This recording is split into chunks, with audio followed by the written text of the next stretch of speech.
The muzzle flash lit up Staff Sergeant Marcus Rodriguez's face for a split second, before the bullet whined past his ear, splintering the concrete wall behind him. 6 Navy SEALs crouched in a bombed-out pharmacy in the heart of Kandahar province, surrounded by 40 Taliban fighters who had turned their routine extraction into a death trap. Rodriguez keyed his radio with shaking hands. "Control, this is Bravo 6. We are completely surrounded and taking heavy fire from all sides. Jesus Christ, we're dead." But somewhere in the darkness above them, a shadow moved across a rooftop 300 meters away, and Petty Officer First Class Elena Vasquez adjusted her scope, her finger finding the familiar curve of her trigger. "Before we jump back in, tell us where you're tuning in from, and if this story touches you, make sure you're subscribed because tomorrow, I've saved something extra special for you." The morning had started like any other Tuesday in the Kandahar Operations Center. Staff Sergeant Marcus Rodriguez was nursing his 3rd cup of coffee, trying to shake off the remnants of another sleepless night, when Lieutenant Colonel James Mitchell burst through the Tactical Operations Center doors, his usually composed demeanor replaced by something Rodriguez had rarely seen in his commanding officer's eyes. "Urgency, Rodriguez, gather your team. We've got a situation developing in Sector 7, Mitchell announced, spreading a satellite map across the metal briefing table. "Local intelligence just confirmed that a high-value target we've been tracking for 6 months is holed up in this compound." His finger jabbed at a cluster of buildings on the eastern edge of Malacan Village, roughly 15 kilometers from their forward operating base. Rodriguez studied the imagery, noting the maze of narrow streets and multi-story buildings that surrounded their objective. The target was Ahmad Hassan Durrani, a Taliban commander responsible for coordinating IED attacks along Highway 1, the main supply route that kept their entire region operational. 3 American convoys had been destroyed in the past month alone, with 11 soldiers killed and 27 wounded. Durrani had proven elusive, constantly moving between safe houses and using a network of tunnels that made him nearly impossible to track. "Sir, what's the timeline?" Rodriguez asked, already mentally running through personnel assignments and equipment requirements. "We launch in 2 hours. This intel won't stay fresh long, and we can't afford to let him slip through our fingers again." Mitchell's jaw was set in a way that Rodriguez recognized from their previous deployments together in Iraq. This wasn't just another mission. It was personal. Rodriguez nodded and headed toward the team-ready room, where his 5 squad members were conducting weapons maintenance and reviewing patrol schedules. Petty Officer Second Class David Chun was methodically cleaning his M4 carbine, each movement precise and practiced. Hospital Corpsman Third Class Tommy Sullivan sat nearby, inventorying medical supplies while simultaneously reading a worn paperback novel. Petty Officer Third Class Anthony Rossi was adjusting the sights on his squad automatic weapon, muttering to himself in Italian as he worked. Senior Chief Petty Officer Michael Thompson, their demolitions expert, was organizing breaching charges with the careful attention of a man who understood that one mistake could end everything. And sitting slightly apart from the others, Petty Officer First Class Elena Vasquez was conducting final checks on her Mark 11 sniper rifle, her movements economical and focused. "Listen up," Rodriguez called out, and the room fell silent. "We've got a priority target in Sector 7, high-value individual, time-sensitive intelligence. We move in 90 minutes." The team responded with the practiced efficiency that came from 18 months of combat operations together. Each man began his pre-mission routine, checking equipment, reviewing maps, confirming communication protocols. Rodriguez watched them work, feeling the familiar mixture of pride and anxiety that preceded every dangerous operation. These 5 sailors had become his brothers, and he would trust any of them with his life without hesitation. Vasquez approached him as the others continued their preparations. "What's the target profile, Sergeant?" she asked, her voice carrying the slight accent that betrayed her New Mexico upbringing. Ahmad Hassan Durrani, Taliban bomb maker. The one responsible for the Highway 1 attacks. Rodriguez handed her a targeting folder with surveillance photos and known associates. Intel suggests he's meeting with other cell leaders today. Could be our best shot at taking out multiple high-value targets simultaneously. Vasquez studied the photos, her dark eyes analyzing details that most people would miss. She had been their designated marksman for over a year, and Rodriguez had yet to see her miss a shot when it mattered. Her background was unconventional for a Navy SEAL support specialist. She had grown up hunting elk in the Sangre de Cristo Mountains with her grandfather, learning patience and precision long before she ever held a military weapon. "What's the compound layout?" she asked, flipping through the intelligence summary. 3 buildings, arranged in a rough triangle around a central courtyard. Target is believed to be in the main structure on the north side. 2-story construction, flat roof, multiple entry points. Rodriguez pointed to specific features on the aerial photograph. "We'll insert via helicopter approximately 2 kilometers south. Approach on foot through this wadi system to avoid detection." The mission briefing continued for another 30 minutes, covering contingency plans, extraction procedures, and rules of engagement. Rodriguez emphasized the importance of positive target identification and minimizing civilian casualties, knowing that any mistake could have strategic implications far beyond their immediate tactical situation. As the team conducted final equipment checks, Rodriguez found himself thinking about the letter he had started writing to his wife Maria the night before. They had been married for 8 years, and she had endured 4 combat deployments with the quiet strength that military spouses somehow manage to summon. Their daughter Sofia was now 7 years old, and Rodriguez carried her school photo in his left breast pocket during every mission. The letter remained unfinished, sitting on his desk back in the barracks, but he promised himself he would complete it when they returned. The helicopter ride to the insertion point took 23 minutes, flying low through mountain valleys to avoid radar detection.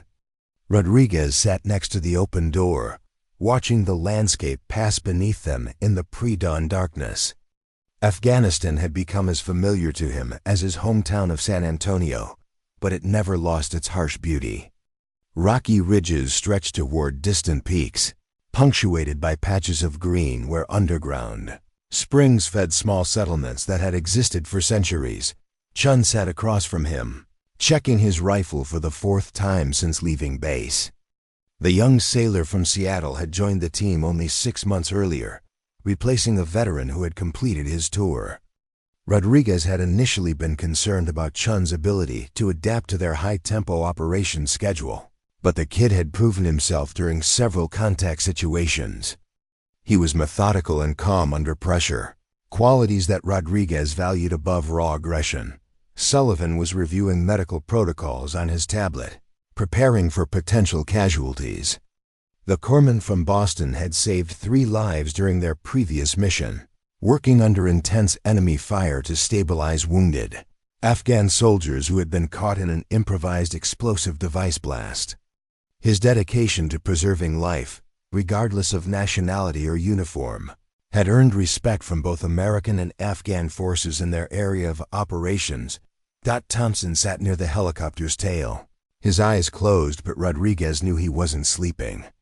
The demolitions expert had developed the ability to rest while remaining alert to changes in their tactical situation.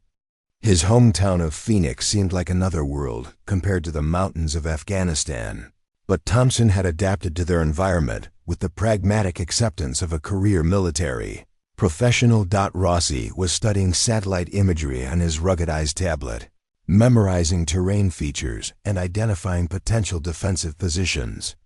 The machine gunner from Chicago had an intuitive understanding of battlefield geometry that served their team well during complex operations. He could predict enemy movement patterns and position his weapon system to maximum advantage, often turning potentially disastrous situations into tactical victories. The helicopter pilots' voice crackled through their headsets. 2 minutes to insertion point. Rodriguez felt the familiar tightening in his stomach that preceded every combat mission. No matter how many times he had done this, the anticipation never completely faded. He checked his watch and confirmed their timeline. Knowing that coordination would be critical once they were on the ground, the insertion went smoothly. 6 heavily armed figures disappeared into the darkness as the helicopter banked away, leaving only the sound of rotor blades fading into the distance. Rodriguez led his team through a series of wadis and irrigation ditches, using night vision equipment to navigate the broken terrain. The approach route had been carefully planned to avoid known Taliban observation posts and civilian settlements that might compromise their mission. 45 minutes later, they reached their final observation point, a ridgeline overlooking the target compound. Rodriguez used his binoculars to study the buildings, noting several changes from their intelligence briefing. Additional vehicles were parked in the courtyard, suggesting that more people were present than anticipated. Lights were visible in windows of all 3 structures, indicating significant activity despite the early hour. "Control, this is Bravo 6, Rodriguez whispered into his radio. "We have eyes on the target compound. Recommend proceeding with a planned approach. Multiple vehicles present. Suggest high-value meetings in progress." The response came back immediately. "Bravo 6 Control. You are cleared to proceed. Time is critical. Execute the primary plan." Rodriguez signaled his team to move into their assault positions. Chun and Sullivan would approach the main building from the east, while Thompson and Rossi established a blocking position to prevent escape routes to the south. Vasquez would find an elevated firing position to provide overwatch and precision fire support if needed. Everything was proceeding according to plan until Chun's voice came across the radio, tight with concern. "Bravo 6, we have a problem.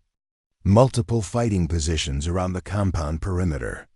This looks like a prepared defensive position, not a meeting location." Rodriguez felt ice form in his veins as Cheung's words registered.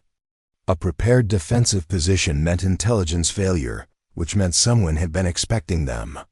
He keyed his radio while scanning the compound through his night vision scope, searching for the telltale signs of concealed fighting positions that Chin had spotted. "All Bravo elements hold position." "Chun, give me details on what you're seeing."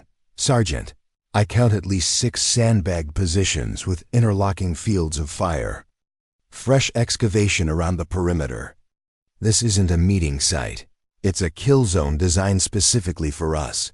Thompson's voice cut through the radio chatter. "Bravo 6, I'm seeing movement in the southern building. Multiple personnel with weapons moving to windows. They know we're here." The realization hit Rodriguez like a physical blow.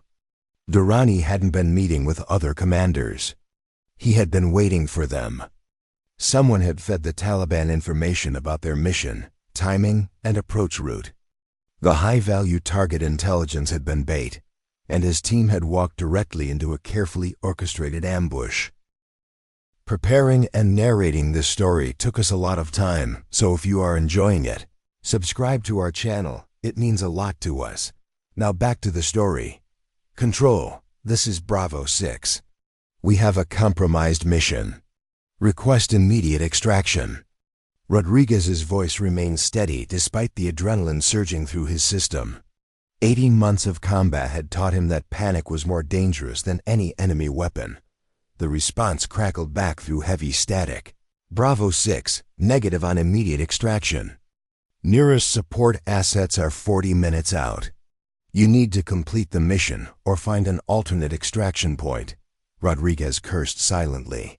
40 minutes might as well have been 40 hours once the shooting started.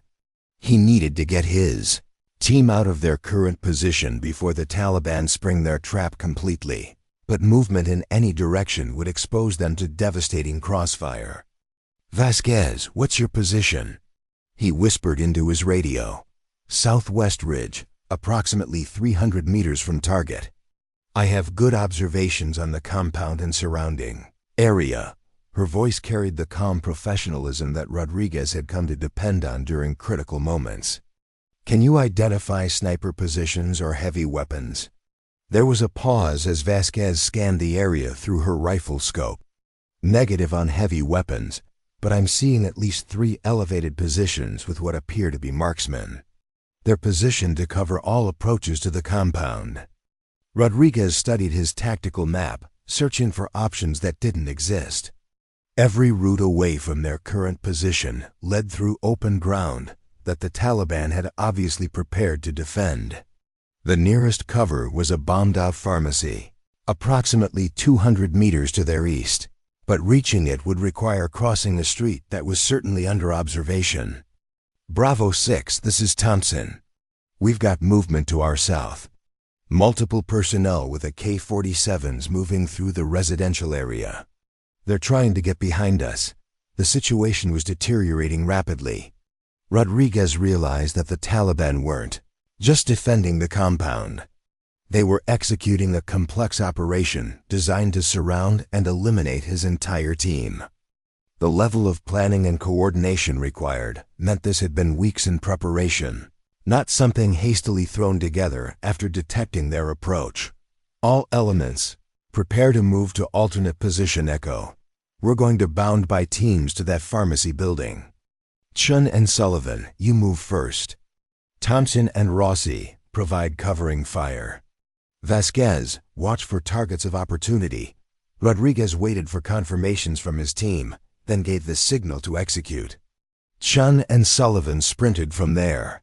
Concealed position, keeping low and using whatever cover the broken terrain provided. They had covered perhaps 50 meters when the first shot rang out, followed immediately by the distinctive chatter of multiple AK-47s opening fire. Simultaneously, the muzzle flashes erupted from windows, rooftops, and concealed positions around the compound, creating a deadly web of intersecting fire that turned the street into a shooting gallery. Chun stumbled but kept running, while Sullivan returned fire with his M4 carbine, trying to suppress the nearest enemy position. Thompson and Rossi opened up with sustained fire, Thompson's sending long bursts into the windows where muzzle flashes had appeared. The distinctive sound of the squad automatic weapon echoed off the surrounding buildings, providing the suppressive fire that Chun and Sullivan needed to reach the relative safety of the pharmacy's thick walls. "Chun, Sullivan, report status." Rodriguez called as soon as the 2 sailors disappeared into the building. "We're good, Sergeant. Minor shrapnel wound to Chun's left arm, but he's operational." Sullivan's voice was steady, despite being slightly winded from their sprint. Across open ground, Rodriguez and Vasquez were now the most exposed members of the team. Their original observation position provided excellent views of the target area, but it offered minimal protection from the Taliban fighters who were now maneuvering to surround them. Rodriguez could see groups of armed men moving through the residential area, using buildings and walls to conceal their approach. "Vasquez, we need to move now. Can you provide covering fire while I bound to the pharmacy?" "Negative, Sergeant. I'm seeing at least 20 fighters moving to cut off that route. If you try to cross that street, you won't make it." Rodriguez felt the walls closing in around them. The Taliban had clearly studied American small unit tactics and had prepared countermeasures for every standard operating procedure. Their ambush was designed not just to kill his team, but to do so in a way that would prevent any survivors from reporting how the operation had been compromised. A new voice cut through the radio chatter, speaking with the calm authority of someone accustomed to giving orders under pressure. "All Bravo elements, this is Overwatch. I have eyes on your position and am moving to provide support." Rodriguez didn't recognize the voice, and it wasn't coming through their normal communication channels. "Overwatch, identify yourself. What's your position and capabilities?" "Bravo 6, Overwatch is a friendly sniper team operating in your area. We monitored your radio traffic and are moving to assist. Maintain your current positions for 60 seconds. Rodriguez had no idea who Overwatch might be, but at this point any assistance was welcome. The Taliban fighters were getting closer to their position, and he could hear voices calling to each other in Pashto as they coordinated their final assault. Within minutes, his team would be completely surrounded with no possibility of escape or rescue. Thompson's voice crackled through the radio. "Bravo 6, we've got problems at the pharmacy, taking sustained fire from multiple directions. These walls won't hold much longer." Rodriguez could see the situation from his elevated position. The pharmacy that had seemed like salvation was turning into another trap. The Taliban had positioned themselves to deliver concentrated fire at the building from 3 sides, methodically, destroying the concrete walls that his men were using for protection. Rossi's saw had gone silent, which meant he was either out of ammunition, wounded, or dead. Rodriguez tried to raise him on the radio, but received no response. Sullivan's voice came through instead. "Rossi took shrapnel to the face from an RPG impact. He's unconscious but breathing. Thompson's trying to stop the bleeding." An RPG meant the Taliban had heavier weapons than initially reported.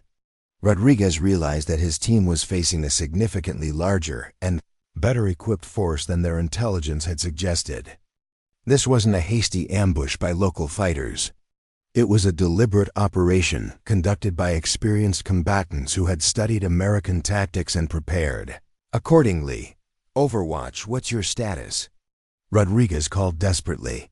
"Overwatch is in position. Beginning engagement in 30 seconds. Keep your heads down." Rodriguez still had no idea who was providing this assistance, but the voice carried a confidence that suggested professional military training. He passed the warning to his scattered team members and prepared to take advantage of whatever distraction might be provided. The first shot from Overwatch came without warning.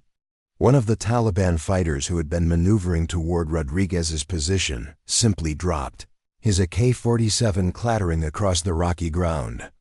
The shot had come from somewhere to the north, but Rodriguez couldn't identify the firing position even with his night vision equipment. A second shot followed 10 seconds later, and another Taliban fighter fell, this one positioned near the compound's main gate. The remaining fighters immediately began looking around frantically, trying to identify the source of the precisely aimed fire that was eliminating their comrades. Rodriguez felt a surge of hope.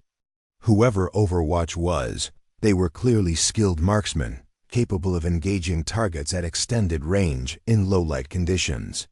But more importantly, their intervention was causing confusion among the Taliban fighters, disrupting the coordinated assault that had been steadily closing around his team.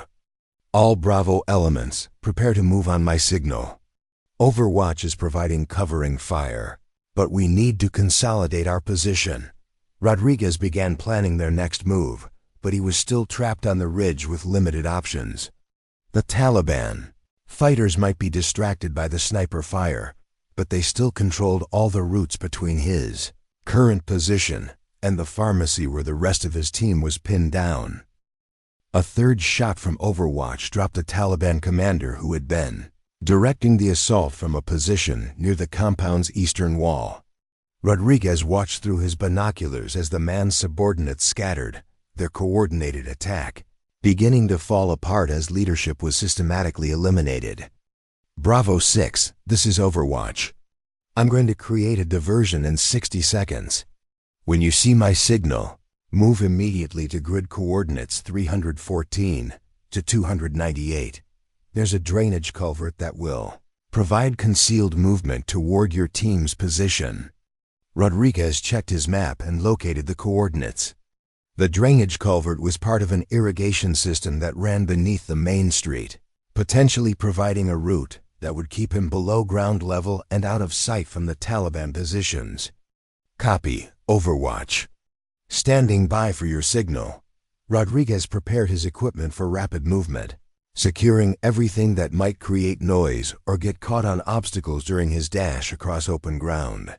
He had made similar moves dozens of times during urban combat operations, but never while being hunted by an enemy force that had specifically prepared to kill him and his team.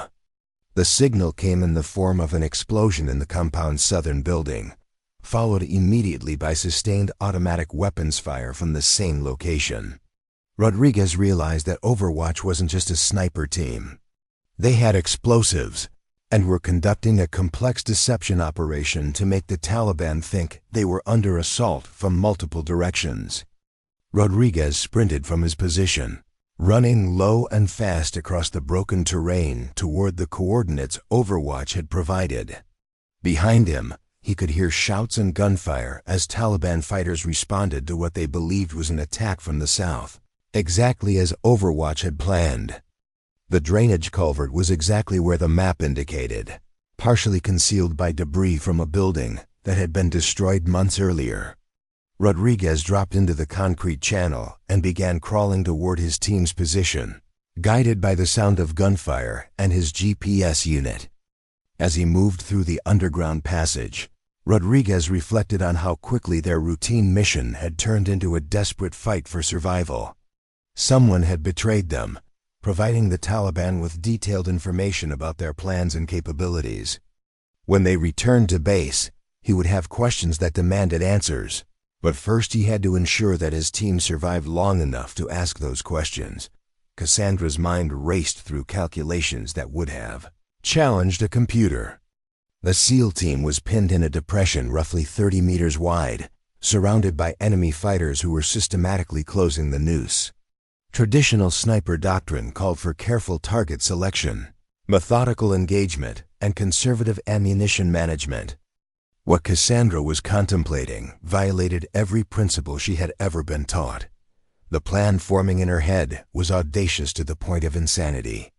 Instead of continuing to pick off individual targets, a losing proposition given the enemy's numerical superiority, she would attempt something that had never been successfully executed in combat: a coordinated series of rapid-fire precision shots designed to create a corridor of death through the enemy's positions. Morrison sensed the shift in her demeanor before she spoke. After months of working together, he could read her body language like a book.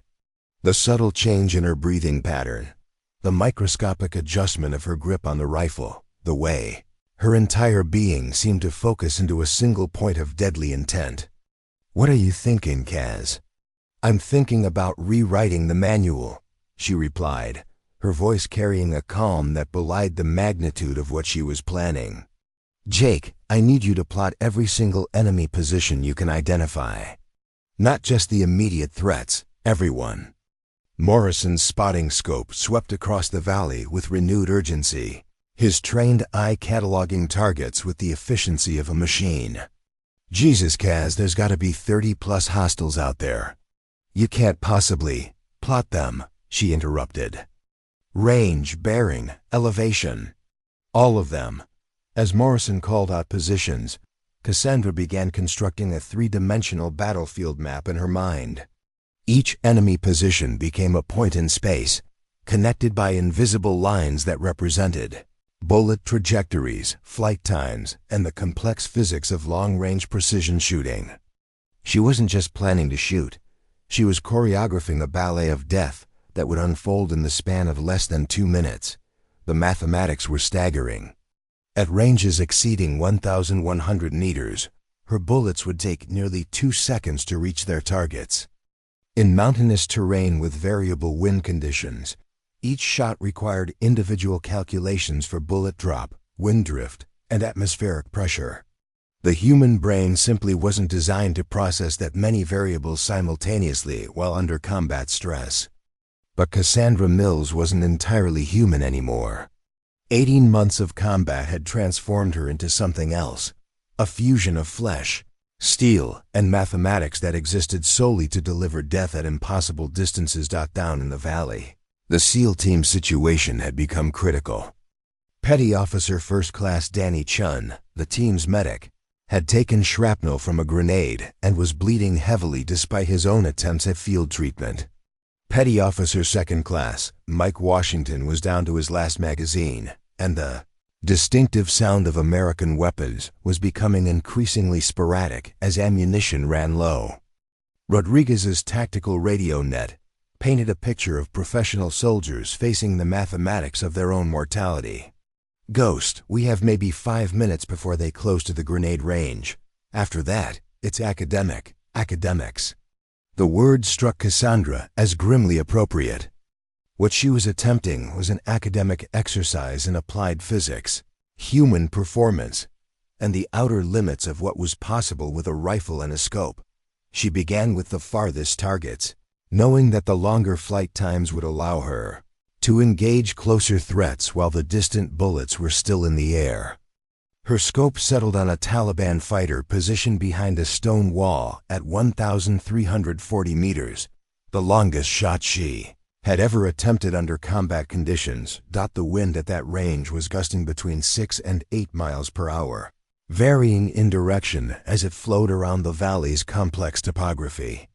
She would need to aim nearly 4 feet to the left of her target to compensate for wind drift, while elevating the barrel enough to overcome 42 feet of bullet drop.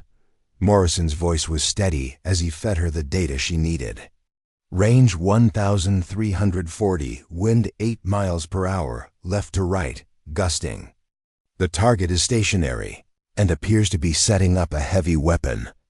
Cassandra's breathing slowed to the point where her heartbeat became the loudest sound in her world. Her finger found the trigger's sweet spot, that microscopic point of pressure, just before the firing pin would release. She became the rifle, the scope, the bullet itself, existing in a state of perfect mechanical precision. The shot broke with surgical cleanness, the rifle's recoil absorbed by her body as she immediately transitioned to the next target. Through her peripheral vision, she saw Morrison tracking the bullet's flight through his spotting scope, timing the impact. Hit. Target down. But Cassandra was already engaging her second target, a sniper positioned on a rooftop at 1,280 meters. This fighter had been methodically putting rounds dangerously close to the SEAL team's position, and eliminating him was critical to creating the corridor she needed. The wind had shifted slightly, requiring a different calculation. She adjusted her point of aim, controlled her breathing, and fired. The bullet's flight time at that range was 1.8 seconds, an eternity, in combat where milliseconds could determine who lived and who died. Second target hit, Morrison confirmed, his voice carrying a note of awe. Kaz, whatever you're doing, keep doing it. The third target was closer but more challenging, a fighter moving between covered positions at approximately 1,200 meters. Engaging moving targets at extreme range required predicting where the target would be when the bullet arrived, a calculation complicated by the irregular terrain and the target's unpredictable movement pattern. Cassandra led her target by 12 feet, accounting for his walking speed and the bullet's flight time. The shot was a gamble, requiring her to predict human behavior across nearly 3/4 of a mile. She squeezed the trigger and immediately moved to acquire her fourth target. Moving the target down, Morrison reported. How the hell did you? Don't think about it, Cassandra replied, her scope already settling on the next threat. Just spot. The fourth, fifth, and sixth targets fell in rapid succession, each shot a masterpiece of precision shooting under impossible conditions. Cassandra's rifle spoke with metronomic regularity, each report followed by Morrison's confirmation of another target, eliminated. But it was the seventh shot that would become legend. Taliban fighter armed with an RPG had positioned himself behind a boulder at 1,190 meters, using the natural cover to shield everything but his head and shoulders. Worse, he was in the process of aiming his weapon directly at the SEAL team's position. If that rocket found its mark, the mission would end in catastrophe. The target area Cassandra could engage was roughly the size of a dinner plate at a distance of nearly 7 football fields. The wind was gusting unpredictably, and her rifle's barrel was heating up from the rapid fire, potentially affecting the bullet's trajectory. Most critically, she had perhaps 3 seconds before the RPG operator completed his firing sequence. Morrison's voice carried urgent precision. Priority target, bearing 285, range 1,190. He's got an RPG aimed at our people. This shot has to count. Cassandra's world contracted to the view through her scope. The crosshairs settled on the barely visible target, a dark shape partially obscured by rock and shadow. She calculated wind drift, adjusted for the increasingly hot rifle barrel, and accounted for the slight upward angle of the shot. Her breathing stopped. Her heartbeat ceased to exist. For a moment that stretched across eternity, Cassandra Mills became pure physics, a human equation solving for life and death at impossible range. The trigger broke like glass. The bullet traced a perfect arc across the valley, its trajectory bent by gravity and nudged by wind, carrying with it the hopes of 8 trapped soldiers and the reputation of a woman who had already achieved the impossible 6 times in the span of 90 seconds. Morrison's spotting scope tracked the bullet's flight, his voice tight with concentration. Flight time ... now. Through her scope, Cassandra saw the RPG operator's head snap back as her bullet found its mark with surgical precision. The rocket-propelled grenade fired harmlessly into the sky, its operator falling backward behind the boulder that had failed to protect him. Target eliminated, Morrison breathed. Jesus Christ, Kaz, that was not finished, she interrupted, already acquiring her 8th target. The systematic elimination of key enemy positions was having a psychological effect that went beyond the purely tactical. The Taliban fighters had entered the engagement confident in their numerical superiority and prepared positions. They had expected to face 8 American soldiers with rifles and limited ammunition. They had not expected to contend with a ghost in the mountains who could reach out and touch them at distances they had thought were safe. Confusion began to ripple through their ranks as fighters in supposedly secure positions suddenly dropped without warning. The disciplined advance that had been steadily compressing the SEAL team's perimeter began to falter as individual fighters became more concerned with their own survival than with maintaining tactical cohesion. Cassandra continued her deadly work with mechanical precision. Her 9th shot eliminated a machine gunner who had been providing covering fire for advancing fighters. The 10th took down a commander who had been attempting to coordinate the assault from a position he had believed was beyond the range of American weapons. But perhaps the most critical shot was her 11th, a fighter positioned directly in the path the SEAL team would need to take to reach their alternate extraction point. This target wasn't actively engaging, but his position made him a blocking force that would have prevented any attempt at withdrawal. At 1,150 meters, partially concealed behind a low stone wall, the target presented only intermittent opportunities for engagement. Cassandra waited with the patience of a hunter, her crosshairs steady on the point where she predicted he would appear. When the fighter finally exposed himself to communicate with other positions, Cassandra was ready. The bullet caught him center mass, eliminating the roadblock that would have prevented her teammates from reaching safety. Morrison was tracking not just her hits, but the broader tactical situation. Kaz, you're doing it. The pressure on the SEAL team is decreasing. I can see some of the hostiles pulling back from their positions. Indeed, the psychological impact of losing nearly a dozen fighters to an unseen sniper was beginning to break the Taliban's tactical cohesion. Fighters who had been aggressively advancing were now seeking better cover, more concerned with survival than with maintaining their attack. But Cassandra wasn't finished. Her 12th shot targeted a sniper who had been attempting to locate her position by tracking her muzzle flashes. Eliminating counter-sniper threats was essential to maintaining her ability to provide support.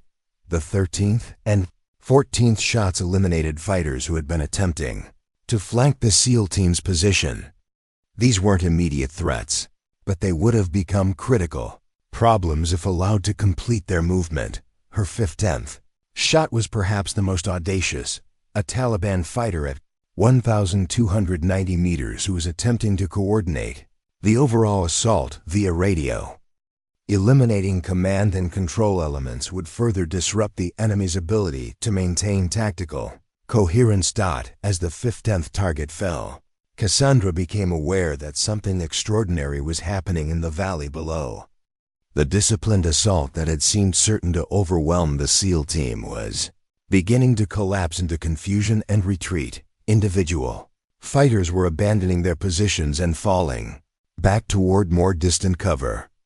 The overwhelming numerical superiority that had made the ambush seem unstoppable was evaporating as the Taliban force fragmented under pressure from an enemy they couldn't see, couldn't locate, and couldn't effectively counter. Morrison's voice carried a note of amazement as he observed the tactical situation evolving. Kaz, they're breaking contact. The hostiles are withdrawing from multiple positions. I think you actually did it.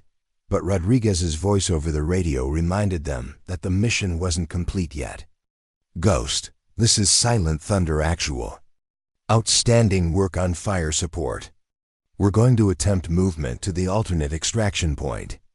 Can you provide an overwatch? Cassandra's rifle still held 3 rounds, and her reserve magazines gave her the capability to continue engaging targets for hours if necessary.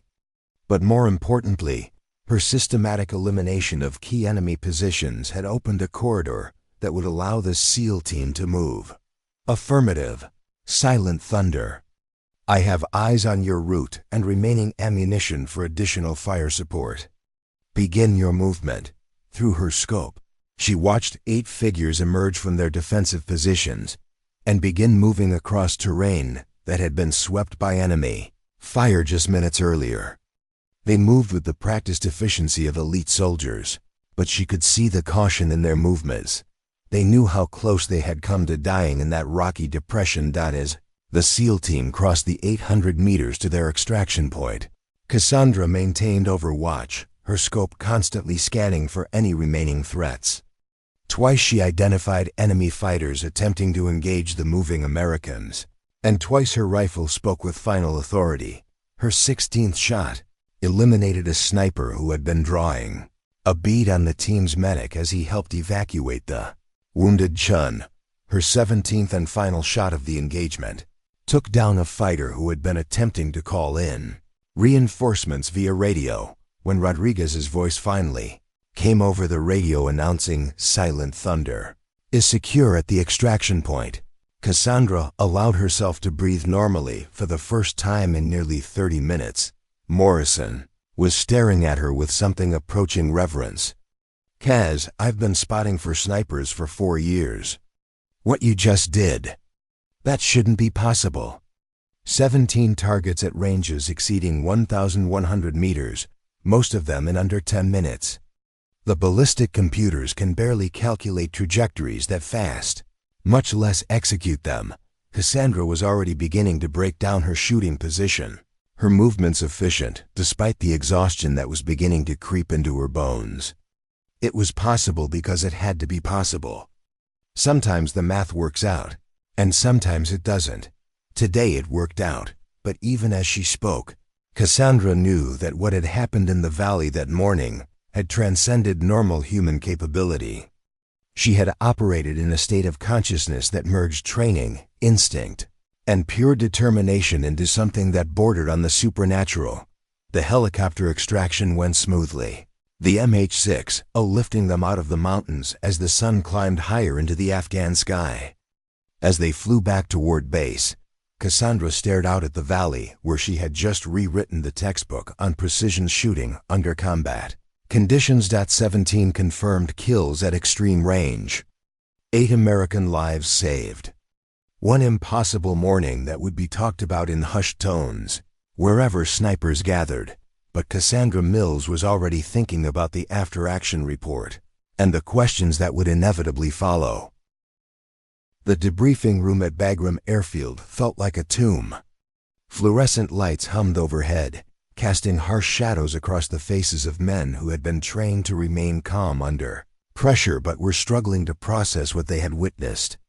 Colonel James Mitchell, the base commander, sat at the head of a conference table littered with mission reports, satellite imagery, and ballistic analysis charts that defied conventional understanding. Cassandra sat at the far end of the table, her demeanor as calm as if she were discussing the weather rather than an engagement that had just redefined the possibilities of modern warfare. Her uniform was still dusty from the mountains, her rifle cleaned and secured, but somehow still radiating an aura of lethality that made even hardened Special Operations veterans uncomfortable. Lieutenant Commander Rodriguez had already given his account of the mission, his voice steady but carrying undertones of something approaching disbelief. The 8 members of his SEAL team were alive because of shots that military science said were impossible, executed under conditions that should have guaranteed failure. Staff Sergeant Mills, Colonel Mitchell began, his voice carefully neutral. I've read your preliminary report. 17 confirmed kills at ranges exceeding 1,100 meters, executed in approximately 23 minutes under combat conditions. The ballistics team has run the calculations 3 times, and they're telling me that several of your shots had success probabilities below 5%. Cassandra's response was characteristically direct. With respect, sir, probability calculations don't account for training, experience, or necessity. The shots were possible because they had to be possible. Major Sarah Chun, the base intelligence officer, leaned forward with the intensity of someone trying to solve an equation that refused to balance. Sergeant Mills, we've analyzed the wind data, atmospheric conditions, and target distances from your engagement. Our best shooters, using computer-assisted targeting systems under ideal conditions, struggle to achieve the accuracy you demonstrated under combat stress. Computer-assisted systems calculate averages, Cassandra replied. They don't account for reading the terrain, feeling the wind, or understanding how a rifle behaves after 15 rounds of rapid fire. They're tools, not substitutes for judgment. The room fell silent as the implications of her words settled over the assembled officers. What Cassandra had accomplished transcended technology and entered the realm of human performance that challenged fundamental assumptions about what was possible in modern warfare. Captain David Brooks, the Special Operations Liaison, had been studying the tactical analysis with the focused attention of someone whose job was to understand how battles were won and lost. Sergeant, the psychological impact of your engagement was as significant as the tactical results. Intelligence intercepts show that the Taliban leadership believes they were attacked by a supernatural entity. They're calling you the ghost who kills from the sky. Cassandra's expression didn't change, but Morrison, who had been silent throughout the debriefing, couldn't suppress a slight smile. He had been in the mountains with her, had watched her transform from a highly skilled soldier into something that operated beyond normal human limitations. Colonel Mitchell opened a classified folder that had arrived via secure courier just hours after their return. Staff Sergeant Mills, what I'm about to tell you does not leave this room. Your engagement this morning has created ripples that are being felt at the highest levels of the Pentagon. Special Operations Command wants to debrief you personally. The Chief of Staff has requested a full tactical analysis, and ... double quote. He paused, clearly uncomfortable with what he was about to say. There are people in Washington who want to study you. The word study hung in the air like a threat. Cassandra had always known that her abilities were exceptional, but she had never considered that they might make her a subject of scientific interest rather than simply a soldier doing her job. What kind of study, sir? Major Chun answered, her voice carrying the clinical detachment of an intelligence analyst. Neurological mapping, reaction time analysis, cognitive processing evaluation. They want to understand how your brain processes the complex calculations required for extreme-range precision shooting. The goal is to determine if your capabilities can be replicated through training or enhanced through technology. Morrison shifted uncomfortably in his chair. As Cassandra's spotter, he had observed her methods more closely than anyone else. What the Pentagon scientists wanted to study wasn't just exceptional marksmanship. It was a fusion of human instinct, mathematical precision, and combat awareness that bordered on the supernatural. And if they determine that my capabilities can't be replicated? Cassandra asked. The silence that followed was more eloquent than any verbal response. Everyone in the room understood the implications. A soldier whose abilities couldn't be replicated or enhanced might become too valuable to risk in combat, or too dangerous to allow continued operational freedom. Rodriguez spoke for the first time since giving his initial report. "Ma'am, speaking as someone whose life was saved by those impossible shots, I think the Pentagon needs to understand that what happened in that valley wasn't just about marksmanship. It was about a soldier who refused to accept that her teammates were going to die on her watch." His words carried the weight of someone who had looked death in the face and been saved by something that transcended normal military capability. The 8 men of his SEAL team were alive not because of technology or superior firepower, but because one woman had willed the impossible into existence. Colonel Mitchell closed the classified folder and fixed Cassandra with a steady gaze. "Staff Sergeant Mills, you have a decision to make. You can accept reassignment to a research and development position, where your expertise would be used to train other snipers and develop new tactics. It would mean promotion, increased pay, and guaranteed safety. Or ... or..." Cassandra prompted. "Or you can remain operational, with the understanding that every mission will be scrutinized, every shot analyzed, and every engagement studied by people who are trying to understand how you do what you do." The choice was clear, but the implications were staggering. Accept the safe assignment and become a laboratory subject whose job was to help create more soldiers like herself.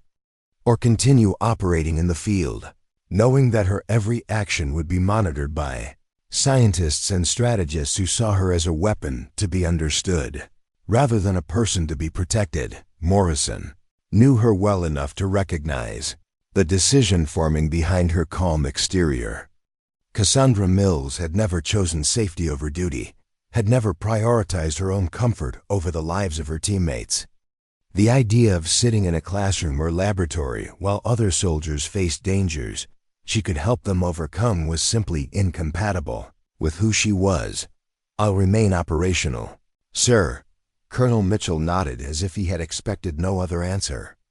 "Very well. But understand that your operational parameters are going to change. You'll be assigned to a new unit that doesn't officially exist, conducting missions that won't appear in any standard reports. Your legend will grow, but the details will remain classified indefinitely." Major Chun opened another folder, this one containing satellite imagery of a region that Cassandra didn't immediately recognize. "Your next assignment is already being prepared. Intelligence has identified a Taliban stronghold in the Wakhan corridor that's been used to coordinate attacks across 3 provinces. Standard assault would result in heavy casualties, but a precision approach might achieve the same objectives with minimal risk." The photograph showed a remote valley even more isolated than the one where she had just made history. Rocky terrain, limited approach routes, and defensive positions that would make conventional assault nearly impossible. It was exactly the kind of mission that required capabilities that officially didn't exist. "How many targets?" Cassandra asked, studying the images with professional interest. "Preliminary count suggests 26 to 32 high-value individuals, plus security personnel. Range to the nearest viable shooting position would be approximately 1,400 to 1,600 meters." Morrison whistled softly. Those were distances that pushed beyond even Cassandra's demonstrated capabilities, requiring shots that would test the absolute limits of what was possible with conventional weapons and ammunition. "Timeline?" she continued. 48 hours. The target will be hosting a leadership council that represents the most significant gathering of Taliban commanders in over 2 years. The intelligence window is narrow, but the opportunity is unprecedented. Cassandra studied the satellite imagery with the focused attention of someone calculating angles, distances, and possibilities. The terrain was challenging, the ranges extreme, and the margin for error non-existent. It was exactly the kind of mission that she had been training for her entire military career without realizing it.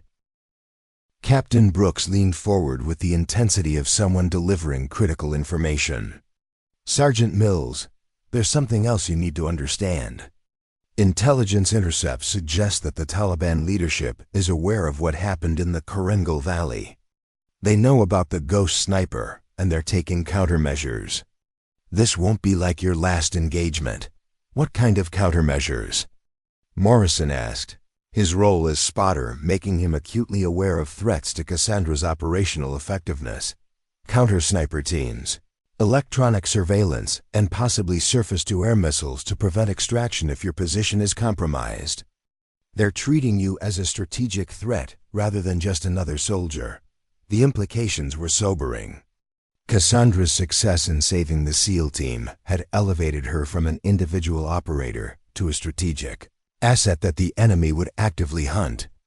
Every future mission would carry risks that went beyond normal combat operations. Colonel Mitchell stood, signaling the end of the formal debriefing. "Staff Sergeant Mills, you have 24 hours to prepare for your next assignment. Use that time to consider what you're committing to. Once you accept this mission, there will be no going back to conventional operations." As the officers filed out of the debriefing room, Morrison remained behind with Cassandra, his expression troubled. They had worked together through 8 months of increasingly dangerous assignments, but what lay ahead represented a fundamental change in the nature of their partnership. "Kaz, you realize they're turning you into something that isn't quite human anymore, right? The Pentagon sees you as a weapon system that happens to be housed in a person's body." Cassandra was still studying the satellite imagery, her mind already calculating angles and probabilities for shots that would challenge the laws of physics. "Maybe that's what's needed. Jake, maybe the enemy requires responses that go beyond normal human capability. And what happens when the war ends? What do you do with capabilities that make you too dangerous for civilian life, but too valuable for the military to release?" It was a question that had no good answer, and they both knew it. Soldiers with conventional skills could transition back to civilian life when their service ended. But what did society do with someone whose abilities transcended normal human performance? Morrison watched his friend and partner prepare for a mission that would either confirm her status as the most effective sniper in military history or result in her death in some remote valley where her legend would die with her. "Promise me something," he said quietly. "What?" "Promise me that you'll remember you're still human, no matter what they ask you to do or what you accomplish out there." Cassandra looked up from the photographs, meeting his eyes with a calm that carried depths he couldn't fathom. "I'll remember, Jake, but I'll also remember that being human sometimes means doing things that seem impossible." 24 hours later, she would board a helicopter that would carry her toward a mission that would test the absolute limits of human capability and confirm her transformation from soldier to legend. The Pentagon's dilemma would become her reality: how to remain human while operating beyond the boundaries of what humans could achieve. But first, she had preparations to make, equipment to check, and calculations to perform for shots that would either make history or end her story in the mountains of Afghanistan. The ghost sniper was about to discover that legends came with prices that couldn't be calculated in any manual. The code Chinook helicopter thundered through the pre-dawn darkness, its twin rotors chopping through air so thin that every breath felt like a victory. At 14,000 feet above sea level, the walk-in corridor represented some of the most inhospitable terrain on Earth, a narrow finger of Afghan territory wedged between Pakistan, Tajikistan, and China, where the Hindu Kush, Karakoram, and Pamir mountain ranges converged in a maze of peaks that scraped the sky. Cassandra sat in the cramped cargo bay, methodically checking equipment that had been specifically modified for this mission. Her rifle was no longer the standard M24 she had used in the Korengal Valley. The weapon resting across her lap was a prototype XM201 enhanced sniper rifle, chambered in .338 Lapua magnum and equipped with experimental optics that pushed the boundaries of what was possible in long-range precision shooting. New scope incorporated laser range-finding, ballistic computation, and atmospheric sensing capabilities that would have been science fiction just 5 years earlier. But Cassandra knew that technology was only as effective as the human operating it, and this mission would test both machine and operator beyond their design specifications. Morrison sat beside her, studying topographical maps that looked more like abstract art than navigable terrain. The insertion point was a knife-edge ridge barely wide enough for the helicopter to hover while they fast-roped down. From there, they would have to traverse 3 kilometers of near-vertical rock face to reach the shooting position that satellite analysis had identified as their only viable option. "Kaz, look at these elevation changes," Morrison said, his voice barely audible over the helicopter's engine noise. "We're talking about a climb that would challenge professional mountaineers, carrying 60 pounds of gear each, in oxygen so thin that every step is going to feel like running a marathon." Cassandra studied the route they would need to take, her mind automatically calculating the physical demands alongside the tactical requirements. The shooting position was located on a rocky outcropping at 15,200 feet, offering clear sightlines to the target valley while providing concealment and multiple withdrawal routes. "How long for the approach?" she asked. "Best case scenario, 4 hours. More likely 6, given the conditions and the need for noise discipline." The timeline was critical, because their intelligence window was narrow. The Taliban Leadership Council was scheduled to convene at 1400 hours local time, providing a brief opportunity when multiple high-value targets would be concentrated in a single location. Miss that window, and the opportunity wouldn't present itself again for months. Technical Sergeant Lisa Rodriguez, their communications specialist for this mission, was monitoring encrypted channels that carried updates from intelligence assets throughout the region. Unlike previous missions where Cassandra had operated with a minimal support team, this assignment included backup extraction plans, medical support, and real-time intelligence updates that reflected its strategic importance. "Ghost Team, this is Control." Rodriguez's radio crackled with the voice of Colonel Mitchell, broadcasting from a command center at Bagram. "Latest intelligence confirms 32 high-value targets converging on the objective area. Weather conditions remain stable, but we're tracking a storm system that could impact extraction timing." Cassandra acknowledged the transmission while continuing her equipment checks. Every component had been selected for performance at extreme altitude and temperature conditions. Her ammunition was specially loaded with temperature-stable powder and match-grade bullets designed for optimal performance in the thin air of the high mountains. The helicopter began its descent toward the insertion point, the pilot's voice cutting through the intercom with professional calm that masked the difficulty of what he was attempting. Landing a Chinook on a ridge barely wider than the aircraft's rotor span, in darkness, at an altitude where engine performance was marginal, represented flying at the absolute edge of what was possible. 2 minutes to insertion, the pilot announced. "Weather conditions at the LZ are marginal but stable. Fast rope deployment only. I can't maintain hover for extended periods at this altitude." Cassandra and her team moved to the helicopter's rear ramp, where thick ropes waited to carry them down to the mountain ridge. The altitude was already affecting their breathing, and they hadn't even begun the challenging climb to their shooting position. The helicopter's ramp lowered, revealing a landscape that belonged more to the moon than to Earth. Jagged peaks stretched in every direction, their snow-covered summits glowing faintly in the starlight. The ridge they were targeting appeared as a thin line of dark rock suspended between vast canyons that plunged into invisible depths. "Go! Go! Go!" Morrison shouted over the engine noise, and one by one they rappelled down the ropes onto a ledge of rock barely 6 feet wide. The helicopter's rotors whipped snow and ice crystals around them in a stinging cloud that made vision nearly impossible. As the Chinook disappeared into the darkness, Leaving them alone in one of the most remote locations on Earth, Cassandra felt the familiar calm that came with commitment to an irreversible course of action.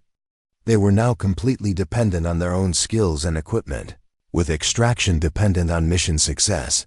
The climb began immediately, with Morrison leading the way along a route that had been planned using satellite imagery but had never been tested by human feet. Every step required careful consideration, as loose rock and ice-covered surfaces threatened to send them plummeting into the abyss below. At 14,000 feet, the thin air made every movement exhausting. What would have been a moderate climb at sea level became a test of endurance that pushed their physical conditioning to its limits. Cassandra found herself stopping every 50 steps to catch her breath, her heart hammering against her ribs as her body struggled to extract enough oxygen from the rarefied atmosphere. Rodriguez, despite her smaller stature, proved to be an excellent climber, her background in high-altitude communications operations having prepared her for exactly these conditions.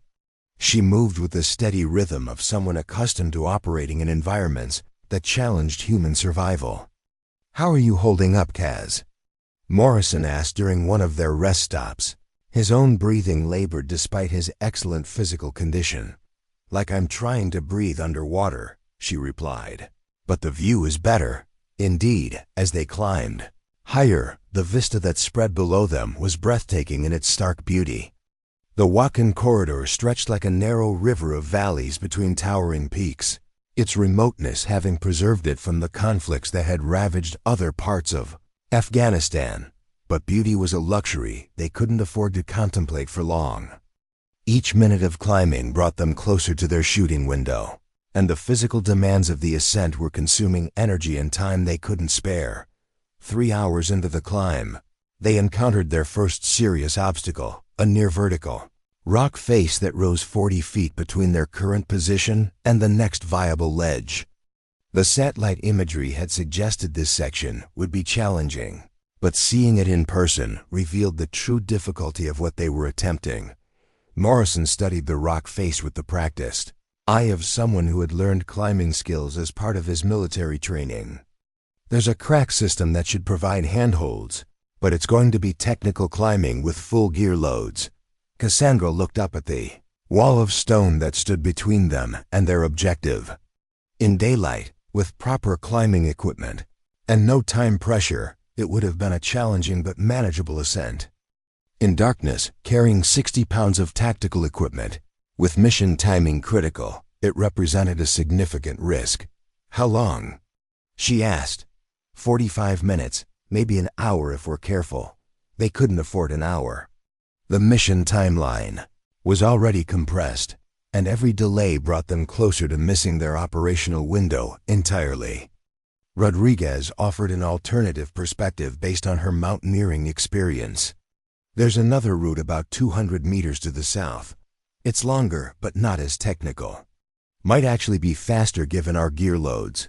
They took 10 minutes to scout the alternative route, using night vision equipment to evaluate the terrain. Rodriguez was right. The southern approach added distance, but eliminated the technical climbing section that would have consumed their remaining time margin. The modified route took them along a series of narrow ledges that provided easier movement but exposed them to greater risk from rockfall and weather. As they traversed the mountainside, Cassandra found herself thinking about the mathematical precision that would be required once they reached their shooting position. The targets they would engage were located in a valley nearly 1,600 meters below their planned position, a distance that would require her to account for significant bullet drop and atmospheric variables that changed with altitude.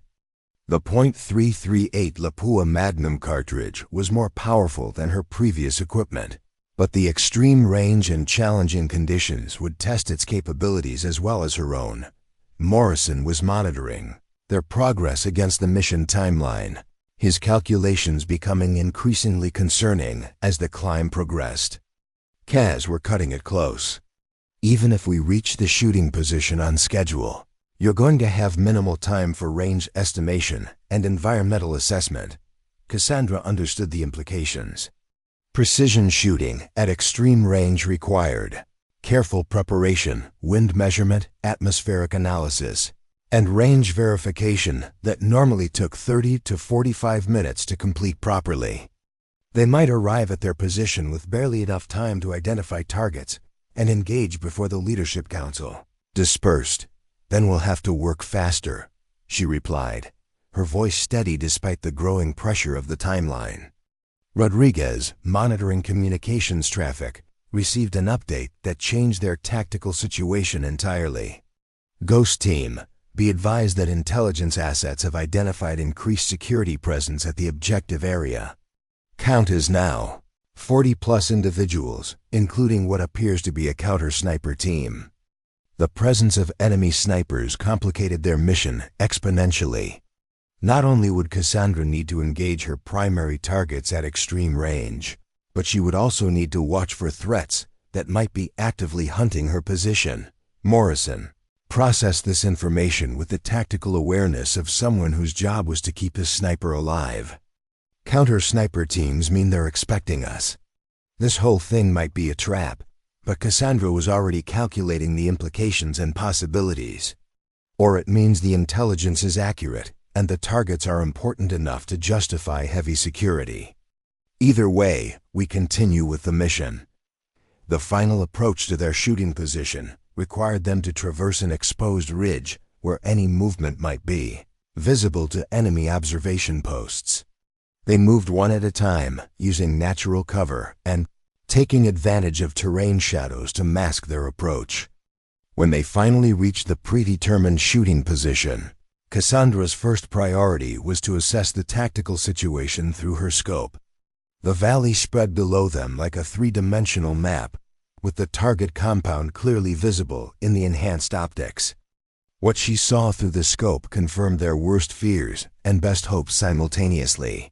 The compound was indeed heavily guarded, with sentries posted at regular intervals and what appeared to be sniper positions on multiple rooftops. But the intelligence had been accurate. High-value targets were clearly visible moving between buildings, and the gathering appeared to be proceeding as predicted. Morrison immediately began range finding and environmental assessment, his voice urgent as he provided the data Cassandra would need for successful engagement.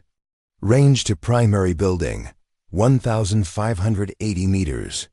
Wind variable, averaging 8 miles per hour with gusts to 12.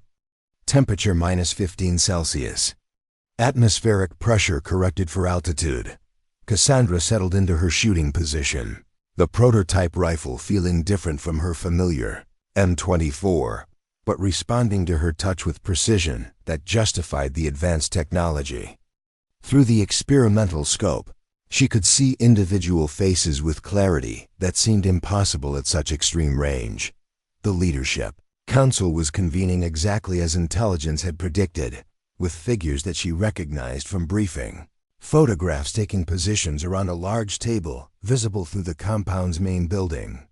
But as she prepared to engage her first target, Morrison's urgent voice cut through her concentration with words that changed everything about their mission. "Kaz, we've got a problem. Counter-sniper team on the ridgeline at 2 o'clock, range approximately 800 meters. They're scanning our sector, and I think they might have identified our position." Through her scope, Cassandra could see the distant figures that Morrison had spotted, 2 men with rifles and optical equipment, systematically searching the mountainsides for exactly the kind of shooting position they were occupying. The mission had just become a race between Cassandra's ability to eliminate her targets and the enemy's ability to locate and neutralize her position. In the thin air of the Wakan corridor, where every breath was precious and every shot had to count, the ghost sniper was about to face her greatest challenge yet. Time collapsed into a single moment of crystalline clarity. Cassandra's world narrowed to the crosshairs of her scope, the mathematical certainty of ballistic trajectories, and the countdown to discovery that ticked like a bomb in her consciousness. The counter-sniper team was methodically scanning their sector, their search pattern bringing them inevitably closer to her position. 60 seconds before they spot us, Morrison whispered. his voice carrying the calm of a professional who had accepted that survival depended on perfect execution under impossible pressure. Cassandra's breathing slowed to the rhythm of someone entering a state beyond normal human consciousness. The prototype rifle became an extension of her will, the experimental scope revealing targets with a clarity that made the 1,580-meter distance seem almost intimate. Through the enhanced optics, she could see the faces of men who had orchestrated attacks that killed dozens of American soldiers. Her first target was a bearded commander seated at the head of the conference table, his hands gesturing as he spoke to the assembled leadership. The shot would need to account for the extreme altitude, variable winds, and the fact that engaging would immediately reveal her position to every enemy fighter in the valley. Wind steady at 9 miles per hour. Left to right, Morrison reported. Atmospheric correction calculated. First target acquired. Cassandra's finger found the trigger's precise breaking point. At this range, in these conditions, with enemy snipers closing on her position, the shot represented the absolute limit of what was humanly possible. The bullet would drop nearly 60 feet during its flight, taking over 2 seconds to reach its target. The rifle spoke with authority that echoed off the surrounding peaks. Through her scope, she watched the bullet's impact with surgical precision. The target dropped instantly, his death sending immediate shockwaves through the assembled leadership. Chaos erupted in the compound as figures dove for cover, but Cassandra was already transitioning to her second target. Impact confirmed. Acquiring a second target, she reported with mechanical calm, her scope settling on a figure attempting to coordinate the response from behind a stone wall. The counter-sniper team had definitely heard her shot now. Morrison could see them turning their attention toward the ridge where his team was positioned, their own rifles swinging in search of muzzle flash or movement. "They're onto us." Kaz, 30 seconds max. Her second shot eliminated the coordinator, the bullet finding its mark despite the target's attempt at concealment. But now the entire valley was responding to the threat from above. Armed figures were emerging from buildings, taking defensive positions, and scanning the mountainsides with binoculars and rifle scopes. Rodriguez's radio crackled with an emergency transmission that changed everything about their tactical situation. "Ghost Team, this is Control. Drone surveillance shows additional hostiles moving to surround your position. Count approximately 20 fighters climbing toward your location from multiple directions." They weren't just facing counter-snipers anymore. An entire company of enemy fighters was converging on their mountain position with the intention of eliminating the ghost sniper once and for all. Cassandra's third shot took down a figure who had been directing fighters toward defensive positions. Her fourth eliminated what appeared to be a communications specialist coordinating with external forces. Each target fell with the mechanical precision of a machine designed for dealing death at impossible distances, but Morrison could see the tactical mathematics shifting against them. "Kaz, we need to start thinking about extraction. The hostiles are going to reach our position in maybe 20 minutes, and we're going to be surrounded." Instead of responding to his tactical concern, Cassandra continued engaging targets with a focus that bordered on supernatural. Her fifth shot eliminated a sniper who had been attempting to locate her position. Her sixth took down a leader who had been rallying fighters for a counterattack. The enemy counter-sniper team finally acquired her position, their rifles speaking with a distinctive crack of high-velocity rounds, passing dangerously close to her location. Rock chips exploded from the stone beside her head as bullets struck within inches of her prone form. "Taking fire!" Morrison shouted, but Cassandra seemed to exist in a bubble of calm that made enemy bullets irrelevant to her mission focus. Her seventh shot silenced one of the counter-snipers, the bullet striking him as he attempted to adjust his aim for a killing shot. The elimination of half the enemy sniper team provided temporary relief, but Morrison could see armed figures climbing steadily toward their position from 3 different directions. Rodriguez was coordinating extraction support, her voice urgent as she communicated with distant assets. Control, Ghost Team requests immediate extraction support. We have multiple hostiles converging on our position. Negative, Ghost Team. Extract assets are 30 minutes out. You need to hold your position or initiate independent withdrawal. Independent withdrawal from their current location meant abandoning the mission objectives and attempting to escape across terrain that would challenge professional mountaineers under ideal conditions. With enemy fighters actively hunting them, carrying full equipment loads, the chances of successful escape were minimal. Cassandra made the decision that would define her legend forever. Jake, Lisa, begin withdrawal. I'm staying to complete the mission. Morrison's response was immediate and absolute. Like hell. We go together or we don't go at all. But Cassandra was already engaging her 8th target, a commander who had been attempting to coordinate the response from a position he thought was beyond rifle range. The shot required compensation for shifting wind conditions and the growing distance as shadows lengthened across the valley. This isn't a discussion, she replied calmly, chambering her 9th round. The mission requires completion, and you two need to survive to report what happened here. Her 9th shot eliminated a figure who had been directing fighters with radio communications. Her 10th silenced another coordinator who was attempting to call in reinforcement from external positions. Remaining counter-sniper was now actively engaging their position with precision fire that forced Morrison and Rodriguez to take cover behind increasingly inadequate rock formations. Bullets sparked off stone within feet of their position. As the enemy marksmen found their range, Cassandra's 11th shot ended the sniper duel permanently, her bullet finding its target despite return fire that had been growing steadily more accurate. With the immediate threat neutralized, she resumed engaging leadership targets in the valley below. Morrison could see enemy fighters reaching positions where they would have clear shots at their location within minutes. The tactical situation had become hopeless for anyone except someone operating beyond normal human limitations. Kaz, you've got maybe 5 minutes before they're close enough to use grenades. This position is going to become untenable real fast. Instead of acknowledging the threat, Cassandra continued her methodical elimination of high-value targets. Her 12th shot took down a figure who had been coordinating with external forces via satellite phone. Her 13th eliminated what appeared to be a senior military advisor. Rodriguez received another transmission that painted their situation in stark mathematical terms. Ghost Team, aerial surveillance shows 40+ hostiles within 400 meters of your position.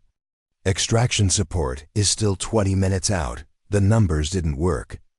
They were about to be overrun by forces that would show no mercy to American soldiers, particularly one whose reputation had made her a strategic target for elimination.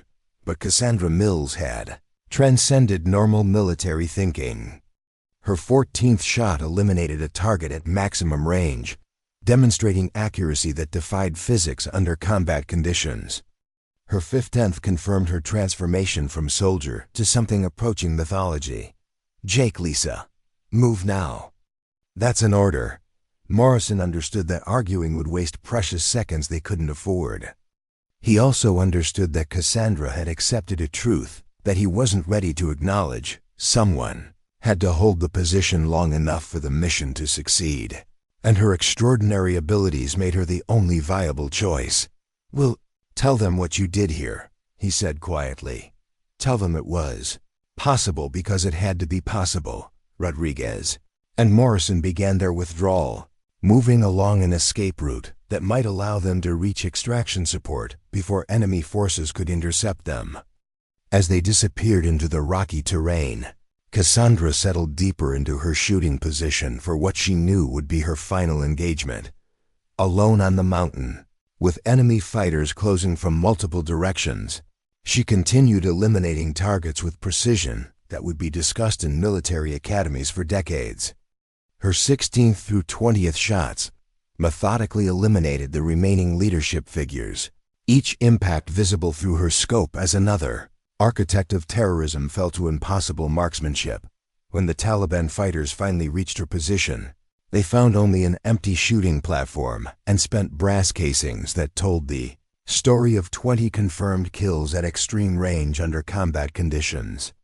The ghost sniper had vanished as mysteriously as she had appeared, leaving behind only legend and speculation. Rodriguez and Morrison reached the extraction point where a helicopter waited to carry them back to safety.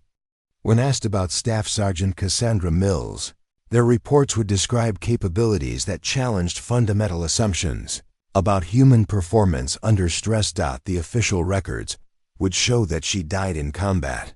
Her body never recovered from the remote mountains where she had made her final stand. But intelligence intercepts would continue to report sightings of an American sniper operating throughout Afghanistan and beyond, eliminating targets with precision that suggested the ghost had become something more than human.